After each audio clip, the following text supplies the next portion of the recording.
Hello students. आज God के द्वारा अगर हमें सबसे बड़ा गिफ्ट बोला जाए तो वो है हमारा नेचर। अब इस नेचर को अलग अलग तरीके से देखा जा सकता है। ये हमें फॉरेस्ट के रूप में मिलता है, ये हमें बारिश के रूप में दिखता है, टेम्परेचर के रूप में दिखता है, एटमॉस्फेयर के रूप में दिखता है, बायोडाइवर्सिटी के रूप में दिखता है। तो दुनिया का जो सबसे बड़ा जो हमें गिफ्ट भगवान द्वारा दिया गया है वो है नेचर। लेकिन हमारे जो कुछ कंट्रीज हैं, पर्टिकुलर कंट्रीज, उन्होंने अपने इंटरेस्ट के चलते इस नेचर को धीरे धीरे डिग्रेड करना स्टार्ट कर दिया है। इस नेचर को बचाने के लिए, स्पेशली बायोडाइवर्सिटी को बचाने के लिए समय समय पर प्रोटोकॉल्स को लाया गया, कन्वेंशंस, मीटिंग्स हुई और उसके बाद में उनको इंप्लीमेंट किया गया। लेकिन फिर भी आज बहुत ज्यादा रूल्स एंड रेगुलेशंस को स्ट्रिक्ट करने की जरूरत है ताकि हमारी जो बायोडाइवर्सिटी है, माइग्रेटरी स्पीशीज हैं, हमारे वेटलैंड्स हैं, एस्टुअरीज हैं, फॉरेस्ट है, ग्लेशियर्स है, इन सभी को बचाया जा सके। आज हम ऐसे ही कन्वेंशंस और प्रोटोकॉल्स के बारे में बात करने वाले हैं जो कि रिलेटेड है मेनली बायोडाइवर्सिटी से, जो कि टाइम टू टाइम हर कंट्री अपने अपने लेवल पे इंप्लीमेंट करती है, अपने अपने लेवल पे उसको रूल्स एंड रेगुलेशंस बना के उसको इंप्लीमेंट करवाती हैं। चलिए आज इसको हम डिटेल में समझते हैं। सबसे पहले हम बात करते हैं इंपॉर्टेंट जो एनवायरमेंटल कन्वेंशंस एंड प्रोटोकॉल्स हैं जो आए हैं बायोडाइवर्सिटी या फिर नेचर से रिलेटेड। सबसे पहले हम बात करेंगे कि क्या डिफरेंस होता है हमारे प्रोटोकॉल के अंदर और कन्वेंशन के अंदर। So international environment convention and protocols act as a tool and safeguard for the environment, यानी एनवायरमेंट को सेव करने के लिए प्रोटोकॉल्स और जो एग्रीमेंट्स, अकॉर्ड्स और जो हमारे कन्वेंशंस होते हैं उनका क्या प्रभाव पड़ता है और ये हमारे लिए क्यों इतने ज्यादा जरूरी होते हैं। There are several norms and conventions in place to protect the and many elements of the environment. Definitely इसमें ऐसे कुछ रूल्स एंड रेगुलेशंस बनाए जाते हैं, कुछ स्ट्रिक्टेड बहुत ज्यादा स्ट्रिक्ट होते हैं, कुछ रेगुलेटेड होते हैं, कुछ रेस्ट्रिक्टेड होते हैं, कुछ प्रोहिबिटेड होते हैं। अगर इन वर्ड्स को अगर समझना चाहे तो अगर वर्ड लिखा गया है प्रोहिबिटेड, तो प्रोहिबिटेड का मतलब है मैक्सिमम एक्टिविटीज अलाउड नहीं है, जो ह्यूमन इंटरफेरेंस है उसमें अलाउड नहीं है। दूसरा वर्ड यूज किया जाता है रेस्ट्रिक्टेड। रेस्ट्रिक्टेड का मतलब है काफी एक्टिविटीज अलाउड नहीं है लेकिन कुछ लेवल पे एक्टिविटीज को अलाउ किया जाता है, जब तक कि वो बहुत ज्यादा इंपॉर्टेंट ना हो जब तक उसको अलाउ नहीं किया जाएगा। लेकिन अगर बहुत नेसेसरी एक्टिविटी है, उदाहरण के तौर पे जो फॉरेस्ट में रहने वाले जो ट्राइब्स हैं, जो एबोरिजिनल ट्राइब्स हैं, जिनकी शुरुआत ही हमारे फॉरेस्ट से हुई है, अगर उनके रूल्स एंड रेगुलेशंस को हम फ्रेम करने की कोशिश करें तो कोई फायदा नहीं होने वाला है। उनको उनके राइट्स देने चाहिए, उनको वैसे ही बने रहने देना चाहिए जैसे वो पहले से रहते आए हैं। Definitely we are not treating them as a human being, we are actually treating them as a animals only, but definitely हम भी एक एनिमल ही हैं। बट हम फॉरेस्ट में नहीं रहते हैं, बट एबोरिजिनल ट्राइब्स जो पहले से ही वहां पे रहती हैं, तो उनके जो राइट्स है, कन्वेंशन जो है, उनके थ्रू वो प्रोटेक्टेड रहने चाहिए ताकि वो नेचर को प्रोटेक्ट करने में हेल्प करें। ना कि दूसरी अगर कंट्रीज के अकॉर्डिंग अगर हम देखें, कुछ रिपोर्ट्स बीच में आई थी जिसमें बताया था कि ये ट्राइब्स जो हमारे जो बायोडाइवर्सिटी है उसको कम करने में बहुत ज्यादा रोल प्ले कर रही हैं, बट डेफिनेटली ऐसा नहीं है। काफी सारी कन्वेंशंस बाद में हुई है, एक्सपेरिमेंट्स, रिसर्च हुए हैं जिसमें पता चला है कि हमारी जो एबोरिजिनल ट्राइब जो कि पहले से वहां रहती है वो एनवायरमेंट को कहीं भी डिग्रेड नहीं करती हैं अनटिल वो एक्चुअली में किसी से इंटरफेरेंस ना हो। एक्चुअली में वो जो ट्राइब्स हैं वो एक तरीके से पार्ट है हमारे फॉरेस्ट का, वेटलैंड्स का, एस्टुअरीज का, तो उसे ऐसे ही बने रहना देना चाहिए। तो उस केस में कुछ चीजें, एक्टिविटीज जो है रेस्ट्रिक्टेड हो जाती हैं, यानी उनको हम कई लेवल तक अलाउ कर देते हैं। बट यस, ह्यूमन इंटरफेरेंस जैसे टूरिज्म हो गया या फिर दूसरी एक्टिविटीज, इंडस्ट्रियलाइजेशन, रेवोल्यूशंस, ये अलाउड नहीं होती है उन पर्टिकुलर प्रॉपर्टीज के अंदर में, एरियाज के अंदर में। दूसरा होता है रेगुलेटेड, यानी उसमें काफी सारी चीजें अलाउड है बट उनमें एक लिमिट फिक्स कर दी गई है कि अगर आप एग्रीकल्चर करना चाहते हैं तो एक लिमिट से ज्यादा नहीं, कमर्शियल नहीं कर सकते हैं। अगर आप फिशिंग करना चाहते हैं तो एक लिमिट से ज्यादा नहीं होनी चाहिए। कुछ एक्टिविटीज को जिसमें अलाउ किया जाता है और प्रॉपरली वहां के जो, अगर हम इंडिया के लेवल पे देखेंगे तो DM, district magistrate, district collector जो होते हैं वो उस एरिया को कंट्रोल करते हैं। फॉरेस्ट सर्वेंट्स होते हैं उस एरिया को कंट्रोल करते हैं और वो इस तरीके से कंट्रोल करते हैं कि चीजों को मेंटेन किया जा सके, यानी रेगुलेट किया जा सके। सारी एक्टिविटीज इसमें यानी अलाउड नहीं होती और सारी एक्टिविटीज इसमें रेस्ट्रिक्टेड भी नहीं होती हैं। अकॉर्डिंग टू द कंडीशन यहाँ पे इंपोज की जाती हैं, जो हमारी सिचुएशंस के अकॉर्डिंगली रूल्स एंड रेगुलेशंस यहाँ पे बनाए जाते हैं। कन्वेंशंस की अगर हम बात करें, कन्वेंशन एक ऐसा ऑफिशियल पैक्ट होता है गवर्नमेंट्स के बीच में, स्टेक होल्डर्स के बीच में, जहां लाइक माइंडेड कंट्रीज और लाइक माइंडेड गवर्नमेंट्स एक साथ मिलकर कुछ डिसीजंस लेती हैं कि फ्यूचर में हमें इस तरह की चीजों को नहीं करना है, हमें इन इन चीजों को हमें प्रोटेक्ट करना है। That is known as convention. इन्हीं कन्वेंशन से निकल के आते हैं protocols. Protocols is one tool that can be use to change a convention, यानी कि जब हमें इस कन्वेंशन को थोड़ा चेंज करना है तो बीच में टाइम टाइम पे प्रोटोकॉल्स लाए जाते हैं। उदाहरण के तौर पे जब पहला कन्वेंशन हुआ था हमारा United nation convention on human environment 1972 में, उसके बाद उसको ठीक से इंप्लीमेंट कराने के लिए लाया गया क्योटो प्रोटोकॉल। यानी जब कन्वेंशंस आते हैं उसको स्ट्रिक्टली रेगुलेट और रेस्ट्रिक्ट और प्रोहिबिट कराने के लिए अकॉर्डिंग टू द कंडीशन लाए जाते हैं प्रोटोकॉल्स। तो एक कन्वेंशन एक ब्रॉड टर्म है, उसी के अंदर में आता है हमारा प्रोटोकॉल। प्रोटोकॉल साइन करने के बाद कंट्रीज इसको रेटिफाई करती हैं। रेटिफाई करने का मतलब है कि कंट्रीज अपने अपने पार्लियामेंट के थ्रू उस रूल्स एंड रेगुलेशंस के ऊपर एक लॉ बनाएगी। एक लॉ बनाने के बाद उसको इंप्लीमेंट करेगी, और अगर कोई पर्सन उसको फॉलो नहीं करता है तो उसके ऊपर पे एक चार्जेस भी लगाए जा सकते हैं। That is the meaning of the ratified. तो रेटिफाइड और सिग्नेटरी में भी एक डिफरेंस होता है। सिग्नेटरी कंट्री का मतलब है कि वी लाइक योर एग्रीमेंट, और रेटिफाइड का मतलब है we like your agreement and we also impose rules and regulations, और उसके ऊपर लॉ भी बना दिए गए हैं। डेफिनेटली रेटिफाई करने से ज्यादा बाइंडिंग होता है as compare to the signatory जो है वो अगर कंपैरेटिवली देखें तो वीक है, रेटिफिकेशन कंपैरेटिवली स्ट्रॉन्ग होता है। तो आपको समझ में आया होगा कि क्या डिफरेंस होता है कन्वेंशन और प्रोटोकॉल के बीच में। जब भी हम पहले मीटिंग करते हैं, कुछ नेगोशिएशंस करते हैं, रूल्स एंड रेगुलेशंस बनाते हैं बड़े लेवल पे, तो उसको बोला जाता है कन्वेंशन, जिसमें बहुत सारी गवर्नमेंट्स और स्टेक होल्डर्स आते हैं। अब उसके ऊपर में प्रॉपरली हमें कुछ चेंजेस लेकर आने हैं, बहुत ज्यादा स्ट्रिक्ट उसको बनाना है, उसके अंदर में और डिटेलिंग में जाना है, that is known as protocols. पहले कन्वेंशन की हम बात करते हैं, रामसर कन्वेंशन। रामसर एक सिटी का नाम है ईरान में, जो एक मीटिंग हुआ यहाँ पे 1971 के अंदर में, बेस्ड ऑन वेटलैंड्स, यानी वेटलैंड्स से रिलेटेड एक कन्वेंशन होता है 1971 में, जिसको हम बोलते हैं रामसर कन्वेंशन, जो कि एक सिटी का नाम है, जो कि लोकेटेड है southern shore of the Caspian Sea. Definitely Iran के पास में, कैस्पियन सी के पास में यहाँ पे ये लोकेटेड है। यहाँ पे पहली बार ये कन्वेंशन होता है। इस कन्वेंशन के अंदर में जितने भी वेटलैंड्स हैं उनको प्रोटेक्ट करने की बात की गई है। वेटलैंड एक ऐसा रीजन होता है जिसमें स्टेटिक वाटर भी हो सकता है, फ्लोइंग वाटर भी हो सकता है, जिसके अंदर में ब्रैकिश वाटर हो सकता है, सलाइन वाटर हो सकता है, फ्रेश वाटर हो सकता है, जिसकी लो टाइड के अंदर में जो मैक्सिमम डेप्थ है वो 6 मीटर से ज्यादा ना हो। यानी एक ऐसा वाटर बॉडी जो फ्लोइंग भी हो या फिर मूविंग हो या फिर वो आपका स्टेटिक हो, ब्रैकिश हो, फ्रेश वाटर हो या सलाइन वाटर हो, किसी भी तरह का वाटर हो जो बायोडाइवर्सिटी को सपोर्ट करता हो और जिसकी मैक्सिमम डेप्थ 6 मीटर हो, उससे ज्यादा ना हो, उसको हम बोलते हैं रामसर के accordingly wetlands. But Indian government की डेफिनेशन थोड़ा सा अलग है, जिसमें हमने 6 मीटर की जगह 3 मीटर को ही कंसीडर किया हुआ है। यानी 3 मीटर से जो भी हमारा कम पानी होगा, यानी 3 to 6 हमने इसको कंसीडर किया हुआ है। यानी 3 मीटर तक भी अगर कहीं पे पानी रुका हुआ है या फिर फ्लोइंग है और वहां पे बायोडाइवर्सिटी सपोर्ट होती है, तो उसको वेटलैंड के अंदर में कंसीडर करेंगे। दुनिया भर के अंदर में ऐसे लाखों रामसर कन्वेंशन साइट्स हैं, जिसमें अगर हम हजारों रामसर कन्वेंशन साइट्स हैं। अगर हम टोटल वेटलैंड्स की बात करें तो वो लाखों में होंगी। उदाहरण के तौर पे अगर इंडिया में अगर टोटल वेटलैंड्स की साइट्स अगर हम देखें, तो रिसेंटली जो सुप्रीम कोर्ट के जो गवर्नमेंट से उन्होंने डेटा मांगा था कि हमें रिपोर्ट दीजिए, पूरी रिपोर्ट बना के पूरे साल की, कि आपने कितने वेटलैंड्स को रिकॉग्नाइज किया है, कितने वेटलैंड्स हैं हमारी इंडिया के अंदर में। तो गवर्नमेंट ऑफ इंडिया ने रिपोर्ट लास्ट ईयर सबमिट की है, तो 2.31 लाख वेटलैंड्स हैं इंडिया के अंदर। इन सभी वेटलैंड्स में बहुत ज्यादा इंपॉर्टेंस नहीं है, सबकी ज्यादा इंपॉर्टेंस नहीं है।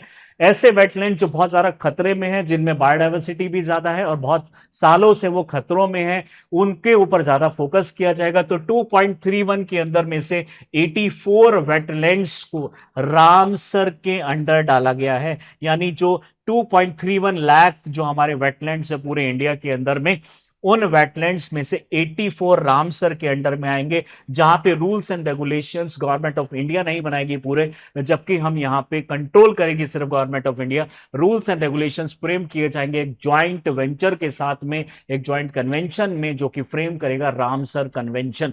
तो रामसर कन्वेंशन से जो रूल्स एंड रेगुलेशंस निकल के आते हैं वो हमारे 84 के ऊपर अप्लाई होते हैं, और बाकी remaining government of India states के द्वारा अपने अपने कंट्रोल करती है।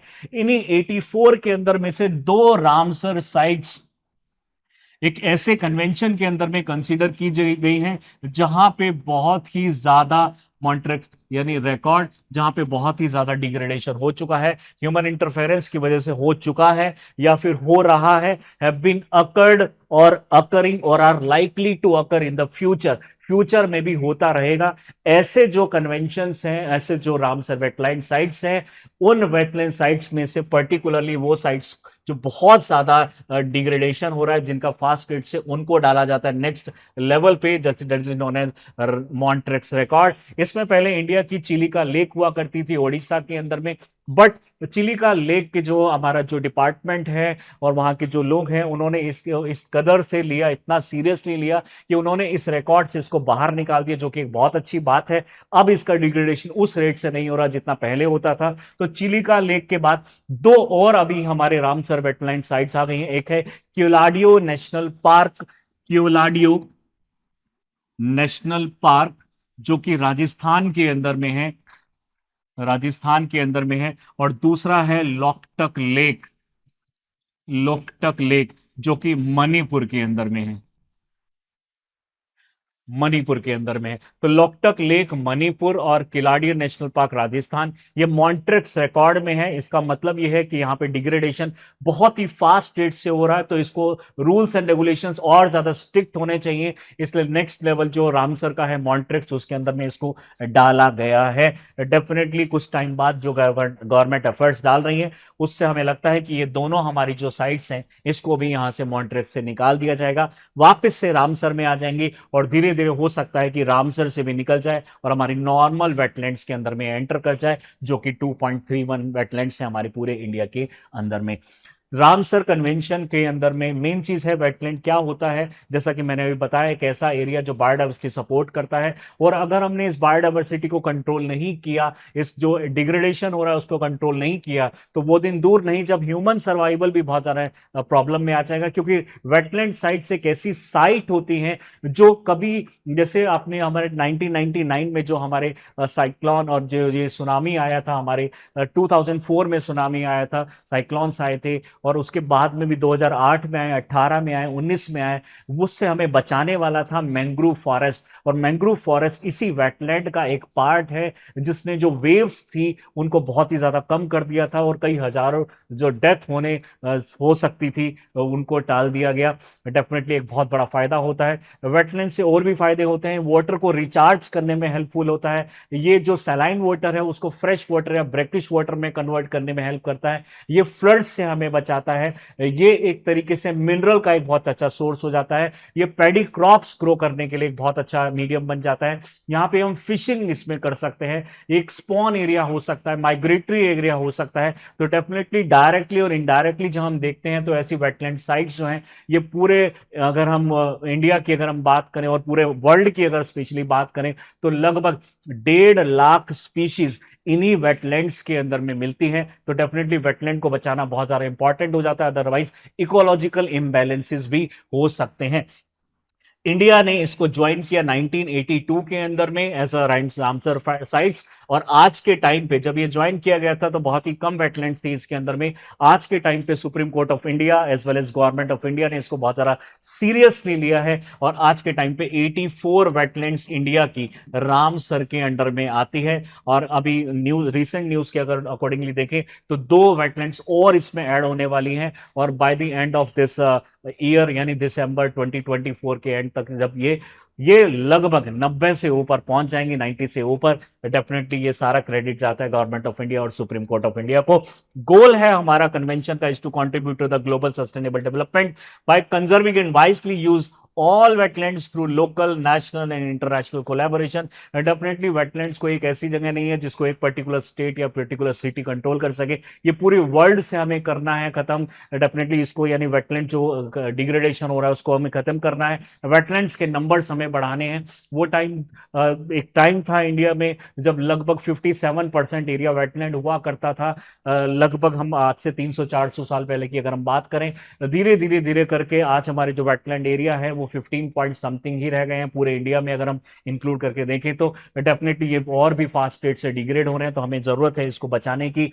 इसके अंदर में वेटलैंड्स एक ऐसे significant international are designated as Ramsar sites, ऐसी साइट्स को लिया जाता है जिसमें डिग्रेडेशन काफी फास्ट रेट से हो रहा है, और अगर बहुत ही ज्यादा फास्ट रेट से हो रहा है तो उसको हम मॉन्ट्रेक्स रिकॉर्ड में कंसीडर करते हैं। आपके सामने ये जो फोटो दिख रहा है ये मणिपुर लेक का है, मणिपुर का जो लोकटक लेक है, लोकटक लेक में इस तरह का जो आपको चीजें दिखाई दे रही हैं इनको हम बोलते हैं फुमडीज, फुमडीज पीएच यूएमडीआईएस। फुमडीज एक बहुत ही अच्छे लिविंग क्रिएचर्स हैं, एक तरीके से यहाँ पे लिविंग ऑर्गेनिज्म भी बहुत सारे होते हैं, प्लांट्स है, ग्रीन लीव्स हैं, यहाँ पे पूरा का पूरा एक इकोसिस्टम है जो कि एक पेडी क्रॉप्स के लिए एक स्टेगनेंट वाटर भी बनाता है, ये यहाँ पे फिशिंग के लिए भी बहुत ज़्यादा ज़रूरत होता है और नेचुरली फॉर्म होता है, और इसके लिए टूरिज्म भी बहुत ज़्यादा सपोर्ट करता है। और वेटलैंड ही नहीं रहेंगे तो टूरिज्म, पेडी क्रॉप्स, और जो फ्लड से कौन बचाएगा, फिल्टर कौन करेगा, वाटर रिटेंशन कौन करेगा, इस वजह से हमें वेटलैंड्स को बचाना बहुत ज़्यादा जरूरी है।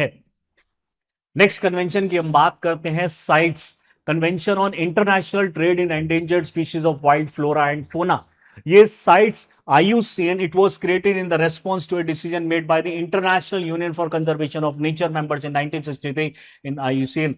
International Union for Conservation of Nature जो IUCN एक प्राइवेट NGO है जो कि बहुत सारी government stakeholders, private companies, PPP mode और बहुत सारी चीजों को साथ में लाके एक rules and regulations frame out करने में बहुत सारा हेल्प करता है। डेफिनेटली ये सारी चीजें कोई मैंडेटरी नहीं है, यानी किसी कंट्री के ऊपर ये इम्पोज नहीं की जा सकती, कोई मैंडेटरी चीज नहीं है, बट डेफिनेटली ये एक बहुत बड़ा डेटा बनाने वाली एक एजेंसी है, जो नॉन गवर्नमेंटल ऑर्गेनाइजेशन है, जो पूरे अर्थ पे जो बायोडाइवर्सिटी अफेक्ट हो रही है, कौन सी स्पीशीज किस रेट से डिक्रीज हो रही है, कौन सी स्पीशीज किस रेट से कम हो रही है, ज्यादा हो रही है, कौन कौन सी ऐसी स्पीशीज हैं जिसका पॉपुलेशन जो है वो किस रेट से कम हो रहा है, पिछले 10 साल में कितना कम हुआ, 3 जनरेशन में कितना कम हुआ, 250 नंबर में कितनी पॉपुलेशन है, 1000 नंबर में कितनी पॉपुलेशन है, डेटा डेफिसिट कितना है, इसमें 9 अलग अलग क्राइटेरियाज हैं, जैसे हो गया हमारा एक्सटिंक्ट इन वाइल्ड, हमारा क्रिटिकली एंडेंजर्ड, एंडेंजर्ड हो गया, हमारा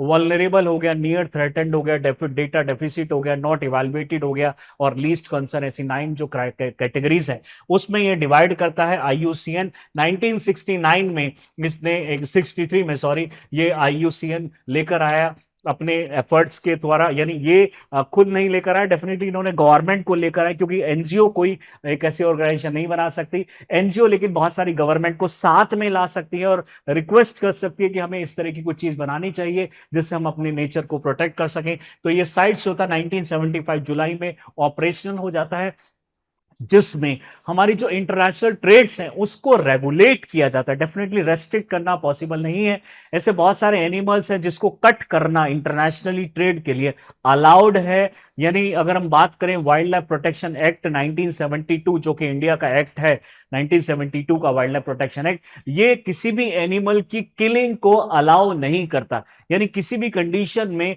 किसी भी एनिमल को किल नहीं किया जा सकता।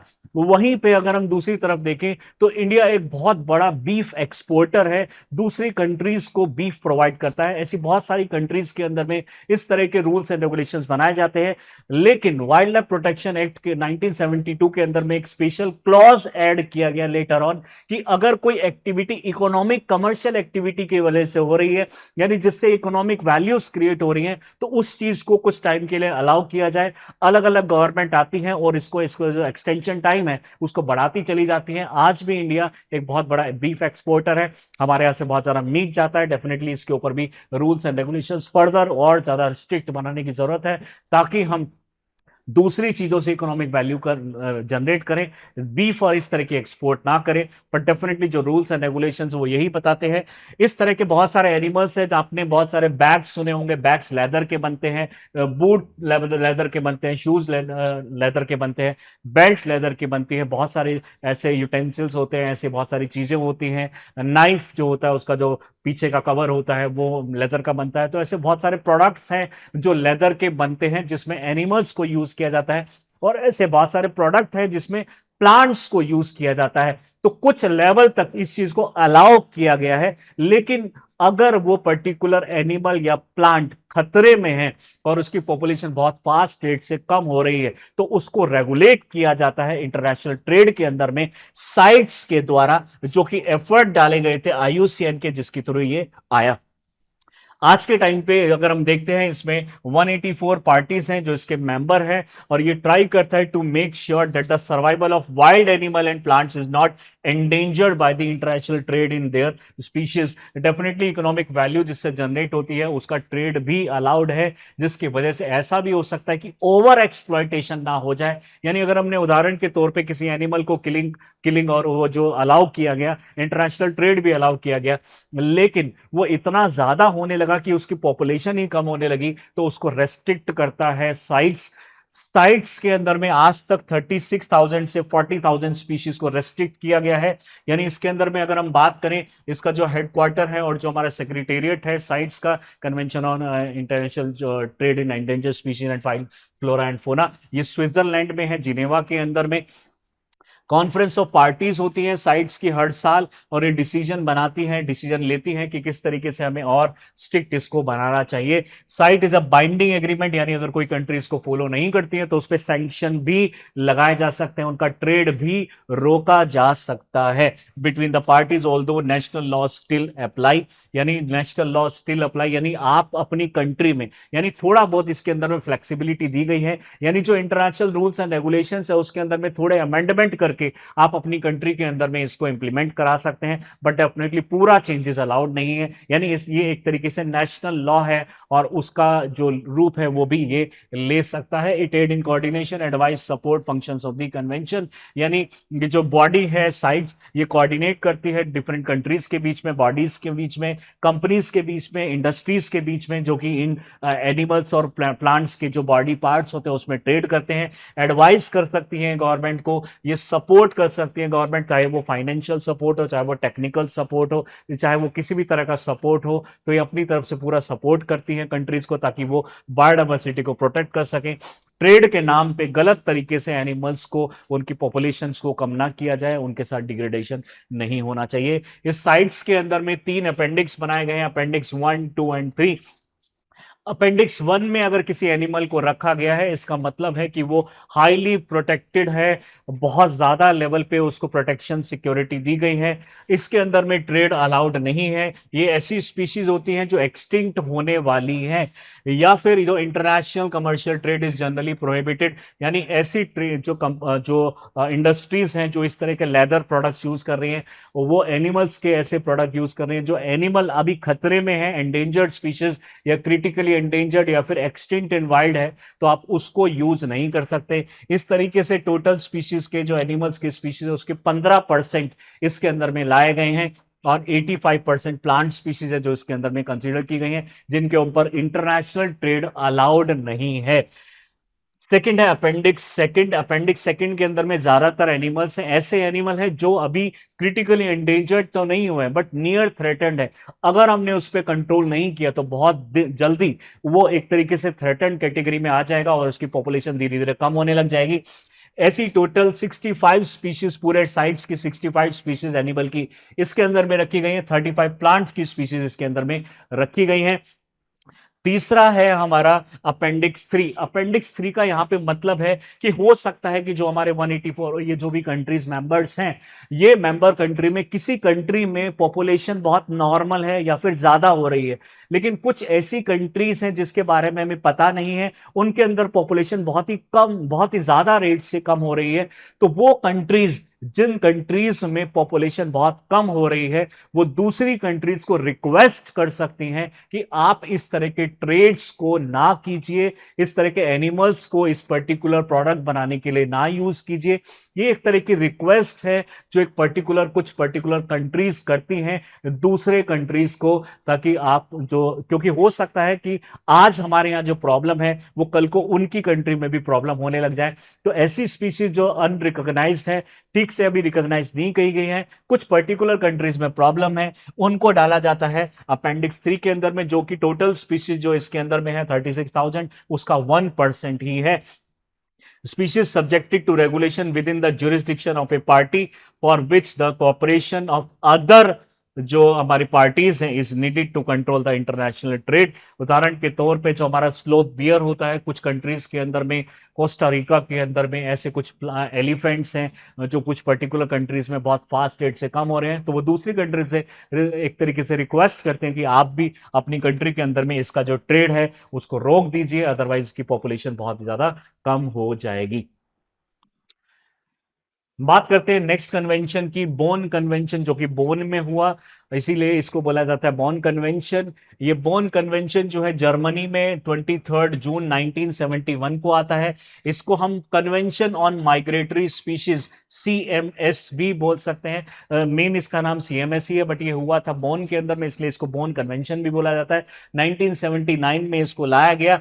इसका मेन रीजन था कि जो माइग्रेटरी स्पीशीज होते हैं, उदाहरण के तौर पे जो बर्ड स्पीशीज होती है, एवियन स्पीशीज जो होती हैं, जो फ्लाई करते हैं जनरली, वो टाइम टू टाइम, यानी कई जब उनको जो एग देने होते हैं या फिर स्पॉन करना होता है या फिर अपने जो सर्वाइवल के लिए सूटेबल टेम्परेचर चाहिए होता है, जिसकी वजह से जब कई बार फूड की कमी हो जाती है तो वो माइग्रेट कर जाते हैं दूसरी जगह पे। उदाहरण के तौर पे साइबेरियन क्रेन जो कि साइबेरिया से आती है, वो पहले एंटर करती है चाइना में, मंगोलिया पहले, फिर चाइना में एंटर करती है, फिर धीरे धीरे वो तिब्बत में एंटर करती है, तो फिर वो म्यांमार में एंटर करती है, फिर वो इंडिया में एंटर करने के बाद वो धीरे धीरे करके मालदीव्स की साइड में और फिर वो अफ्रीकन कंट्रीज में चली जाती है। और जैसे ही टेम्परेचर नॉर्मल होने लगता है साइबेरिया में, धीरे धीरे वो माइग्रेट करके वापस चली जाती है। इंडिया में इलाहाबाद में, प्रयागराज में, त्रिवेणी में साइबेरियन क्रेन बहुत सारी आती है। अगर हमने इस साइबेरियन क्रेन को इस पर्टिकुलर पाथवे में यहाँ पे इसको अच्छा एनवायरनमेंट नहीं प्रोवाइड किया, अच्छा वाटर, अच्छा एटमॉस्फेयर, अच्छा फूड अगर प्रोवाइड नहीं किया, तो ये धीरे धीरे खत्म हो जाएंगी। तो एक ऐसा कन्वेंशन है जो माइग्रेटरी जो कंट्रीज होती हैं, जिन जिन कंट्रीज में भी ये एनिमल ट्रेवल करेगा, जो उनके माइग्रेटरी कॉरिडोर्स होते हैं, उस कंट्री की ये रिस्पॉन्सिबिलिटी बनती है कि इन माइग्रेटरी स्पीशीज को प्रोटेक्ट करें, रूल्स एंड रेगुलेशंस फ्रेम करें और उनके माइग्रेटरी कॉरिडोर्स को क्लीन करें, वहां पे एनवायरमेंटल पॉल्यूशंस ना करें, इंडस्ट्रीज को अलाउड ना करें, इंडस्ट्रीज को वेस्ट प्रोड्यूस करने के लिए अलाउ ना करें, ताकि बाकी जो वाटर बॉडीज हैं और जो एनवायरमेंटल पॉल्यूशन वो कम हो। और यूनाइटेड नेशन एनवायरमेंट प्रोग्राम ये लेकर आया था कंजर्वेशन के लिए। It is the only global and UN based interventional convention and established exclusively for the conservation and management of the terrestrial, यानी ये एनिमल टेरेस्ट्रियल भी हो सकता है। उदाहरण के तौर पे जो मानस नेशनल पार्क है इंडिया के अंदर में, वहीं पे भूटान से इसकी बाउंड्री मिलती है, भूटान के अंदर है रॉयल मानस नेशनल पार्क। तो इन दोनों कंट्रीज के अंदर में जो टाइगर हैं वो एक दूसरी कंट्रीज में माइग्रेट करते रहते हैं। डेफिनेटली प्रॉपर फेंसिंग नहीं की गई है इन दोनों कंट्रीज के बीच में। तो जो एनिमल्स हैं, जब इंडिया का एनिमल जब वो भूटान में एंटर करेगा, भूटान का एनिमल जब वो इंडिया में एंटर करेगा, मेनली सिक्किम की साइड से, उस टाइम पे जो प्रोटेक्शन है हमें उनके एनिमल को प्रोवाइड करनी पड़ेगी और उन्हें हमारे एनिमल को प्रोटेक्शन प्रोवाइड करनी पड़ेगी। और साल में एक बार एक प्रोग्राम चलाया जाता है जिसके अंदर में एनिमल्स काउंट किए जाते हैं कि हमारे इस टाइम पे कितने एनिमल्स हैं। अगर हमें अपने एनिमल्स कम दिखाई देते हैं तो हम फिर दोबारा से एक एग्रीमेंट साइन करते हैं भूटान के साथ कि हमें इतने एनिमल्स हमें वापस रिटर्न करके दीजिए। इस डेटा को मेंटेन किया जाता है बेसिकली, ताकि पता चल जाए कि किस कंट्री से कितने माइग्रेशन हुए हैं, हमारी कंट्री के किसी एनिमल को कोई हार्म तो नहीं पहुंचा है। इस तरह के एग्रीमेंट्स नियर बाय जो कंट्रीज होती है उसमें होते रहते हैं। इसमें टेरेस्ट्रियल हो सकता है, एक्वेटिक हो सकते हैं, जैसे एलनीनो लानीनो कंडीशन है।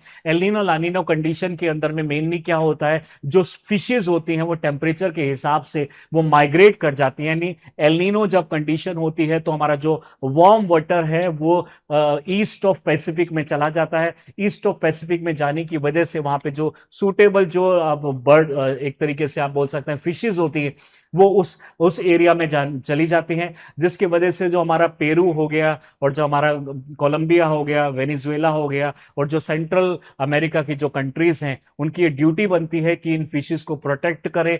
इस बीच में जो शिप मूवमेंट होती है उनको भी, उनके अंदर में भी एक एग्रीमेंट साइन किया गया, जिसको हम एक तरीके से आप बोल सकते हैं जो उसके अंदर में पानी यूज किया जाता है।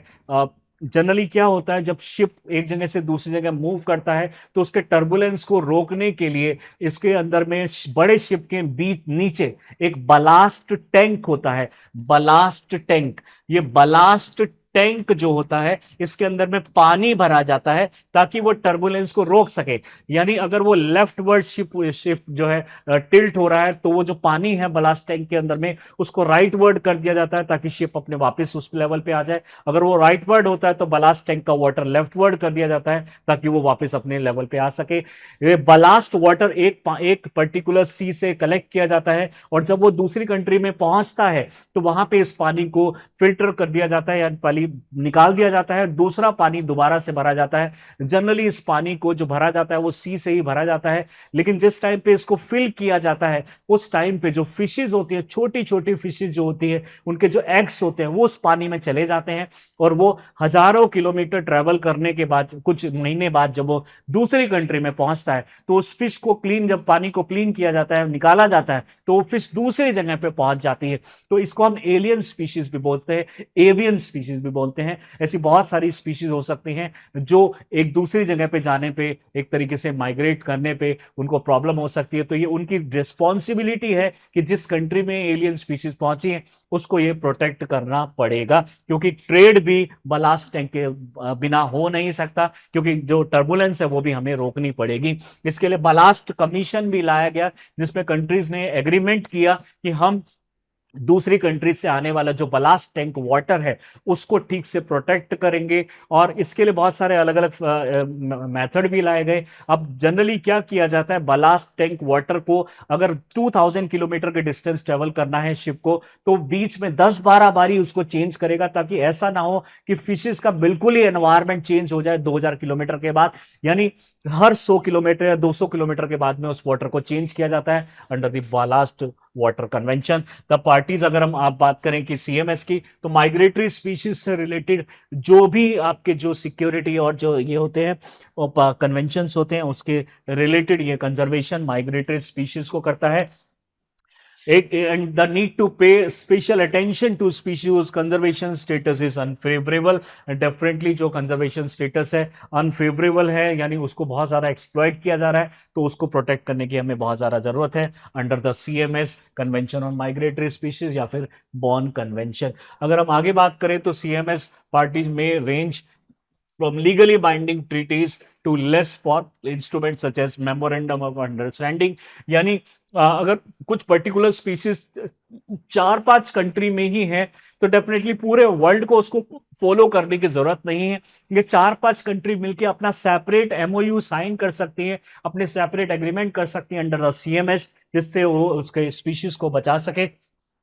कन्वेंशन ऑफ पार्टीज के अंदर में भी ये डिसीजन मेकिंग ऑर्गन है, ये हमारा मेन कॉन्फ्रेंस ऑफ पार्टीज। इसके अंदर में 2 अपेंडिक्स लाए गए हैं। पहला अपेंडिक्स बहुत ज्यादा स्ट्रिक्ट है, जिसके अंदर में एंडेंजर्ड माइग्रेटरी स्पीशीज जो होती हैं उसको अलाउड नहीं है, यानी उनको प्रॉपरली प्रोटेक्शन प्रोवाइड करना पड़ेगा, उनको एक्सप्लॉइट आप नहीं कर सकते। सेकेंड लिस्ट है अपेंडिक्स सेकेंड, जिसके अंदर में अनफेवरेबल कंजर्वेशन स्टेटस दिया गया है, यानी कंट्री स्पेसिफिक स्टेटस दिया गया है। The conditions set out in the convention and encourage range states to draft range-wide agreement for conservation and management of these species. Range का मतलब होता है कि कोई एक पर्टिकुलर जो एनिमल है उसकी एक रेंज होती है कि वो इतने किलोमीटर में ही मिलेगा। उदाहरण के तौर पे अगर हम टाइगर की होम रेंज देखें तो टाइगर की होम रेंज होती है 25 किलोमीटर, यानी अगर किसी टाइगर को सर्च करना है तो वो 25 किलोमीटर के एरिया के अंदर में ही आप उसको सर्च करेंगे तो 99% चांस है कि वो आपको, अगर कंडीशन फेवरेबल है तो उसी कंडीशन में 99% चांस में वो 25 किलोमीटर एरिया में ही मिलेगा। इसको बोलते हैं होम रेंज। यानी जो होम रेंजेस कंट्रीज हैं, यानी फिक्स्ड है कि ये पर्टिकुलर स्पीसीज इस टाइम पे यही मिलती है, तो उसके लिए स्पेशली जो कन्वेंशन के अंदर में अपेंडिक्स 2 के अंदर में उस एनिमल को डाला जाता है। यानी एनिमल की दो लिस्ट हैं अपेंडिक्स के अंदर में, एक ऐसी लिस्ट है जो एंडेंजर्ड स्पीशीज की लिस्ट है और एक दूसरी ऐसी लिस्ट है जो अपेंडिक्स सेकंड में आती है, जिसके अंदर में वो एनिमल्स हैं स्पेशली जो फिक्स्ड टाइम पीरियड पे फिक्स्ड कंट्री के अंदर में एक पर्टिकुलर टाइम पे पहुंचते हैं, माइग्रेट करते हैं। रिसेंटली जो conference convention on migratory species है, इसका 14th कॉन्फ्रेंस ऑफ पार्टीज यानी चौथा यानी 14th जो मीटिंग हुआ, ये हुआ हमारा समरकंड के अंदर में, जो कि उज्बेकिस्तान के अंदर में है, और ये 12 से लेकर 17 फरवरी 2024 को हुआ। इस तरह के जो एग्रीमेंट्स है यूपीएससी बहुत ज्यादा पूछता रहता है, यानी जो भी रिसेंट एग्रीमेंट्स होंगे, जो कन्वेंशन होंगे, मीटिंग्स होंगी सीएमएस को लेके, साइट्स को लेके, रामसर को लेके, डेफिनेटली हर साल 2 से 3 क्वेश्चन इन तीनों के ऊपर में आते हैं, हमारे यूपीएससी के लिए बहुत ज्यादा इंपॉर्टेंट हो जाते हैं इस तरह के कन्वेंशंस। इस तरह के बायोडाइवर्सिटी रिलेटेड जो हमारे कन्वेंशंस प्रोटोकॉल्स हैं, समय समय पर जो गवर्नमेंट ऑफ इंडिया है उसको इंप्लीमेंट करती रहती है और अपने लेवल पे रूल्स एंड रेगुलेशंस फ्रेम करती रहती है। यूपीएससी इस पे बहुत ज़्यादा इंपॉर्टेंस इसको देता है और इससे बहुत सारे क्वेश्चंस पूछे जाते हैं। हर साल ऑन एन एवरेज 2-3 क्वेश्चंस का एक एवरेज है जो इन 3 कन्वेंशंस और भी बहुत सारे बायोडाइवर्सिटी कन्वेंशंस है रिलेटेड जो हैं वो पूछे जाते हैं। हमारी जो ये इंफॉर्मेटिव वीडियोस हैं इनको और देखने के लिए do subscribe our channel Chahal academy.